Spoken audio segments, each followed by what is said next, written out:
Winter storms, wildfires, drought, they're becoming more common in Oregon. Now a bill aimed at protecting the state's farm workers from disaster impacts is being discussed in Salem. Thanks for joining us at 5. I'm Elizabeth Din. I'm Jeff Gianola. Lawmakers and farmers are not the only ones coming to the table. Going beyond the headlines, Joel Jones, he joined us live, and how local chefs and organizers are also getting behind this effort. Joel?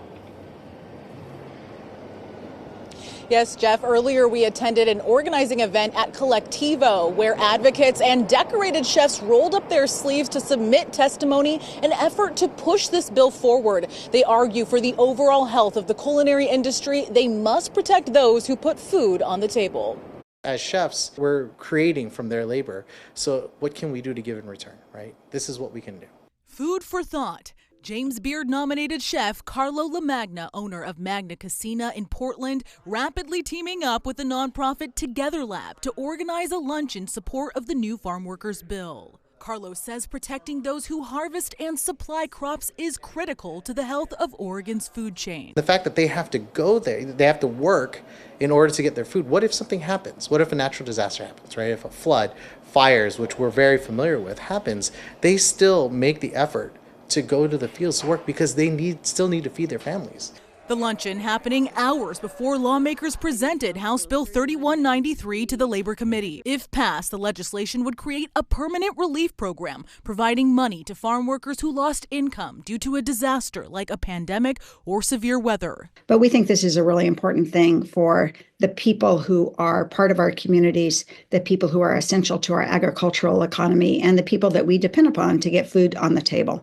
Representative Pam Marsh helped sponsor the bill. Amid smoke and heat dome events in 2021, she says the state established a temporary fund to support farm workers. And now they are pushing to make that relief permanent with a $10 million fund through the Oregon Health Authority. Bad weather in the form of heat, in the form of smoke, potentially in the form of other climate events is not going away. And we need to make sure that the farm workers who are out in the fields are supported on those days when they simply can't go to work. When asked where his appetite for advocacy comes from, Carlo tells me it all goes back to the source. Just like in a kitchen where every job is important, every aspect of where our food comes from is important. And it starts somewhere, and it starts with the people on the fields. It starts with them. And during the hearing this afternoon, we heard from some workers who say that they've had to work in the fields in triple-degree heat. Now, Representative Marsh tells me the next step for this bill is the Ways and Means Committee. In the meantime, Carlo and the Together Lab are encouraging people to submit written testimony before the deadline at noon on Wednesday. Reporting live in downtown Portland, I'm Joelle Jones, KOIN 6 News.